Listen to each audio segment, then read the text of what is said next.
This will be a quick video on upscaling an image using Krita AI Diffusion. I will go to Top Menu, Files, and then Open. I generated this image in the previous video where I explained the live painting feature. Now, I will try upscaling this image. To check the size of the original image, I will go to Image and then Resize Canvas. The image here has a resolution of 768 by 512 pixels. On the right, I have to change the process from Generate to Upscale. Here you will find the upscaling size.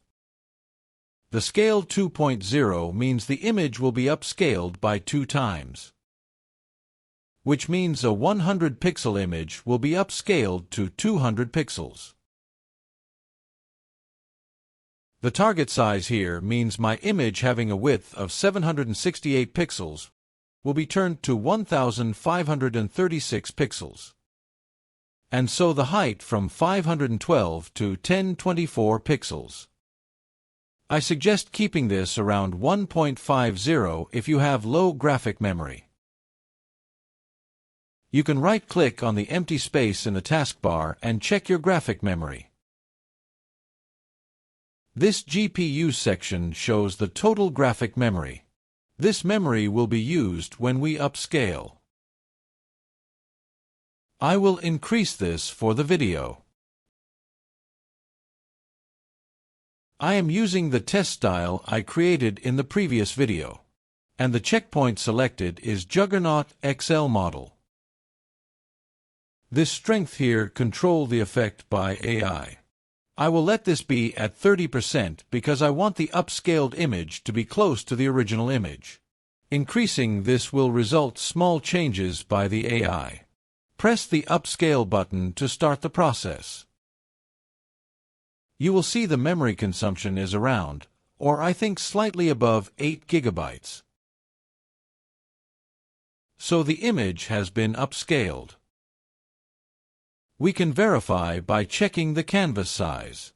From 768, now the width is 1536 pixels.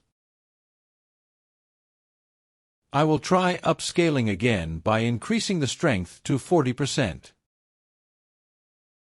This time the target size became 3072 pixels. This is because now I have an upscaled image on the canvas having a width of 1536 pixels. This image will be upscaled again by 2 times, making it 3072 pixels. Let's upscale. You will see, working with this many pixels takes a lot of graphic memory. This is definitely above 8 GB. So, the image has been upscaled. And on the right, the next upscale target size is around 6000 pixels. I will save this image and I will compare this with the original image. In the original image, we can see blocks. Now if I bring the new upscaled image, the same section of the image becomes very clear with details of color and strokes of painting. Again there are blocks when I remove the upscaled image.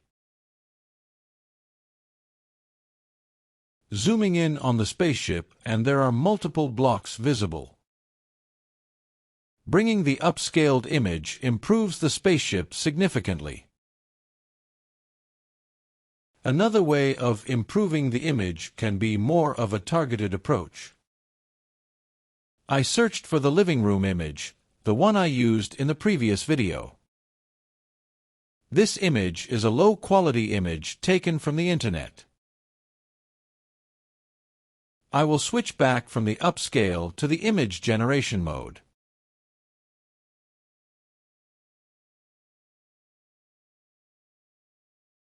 I can try this rectangle selector tool to select this object with a shadow. Then on the right side I will decrease the strength, keeping it around 60%. and click Refine. Remember I said strength above 30% may change the image while adding the details. So, it looks weird because I used the wrong selecting tool. You can use the free hand tool for selection and have a better result. At least you got the point about improving the image with a targeted approach. We can use this method after upscaling the image and then improve some specific area to make the overall image better. Hope this helps. In the next video I will try using ControlNet to color an image.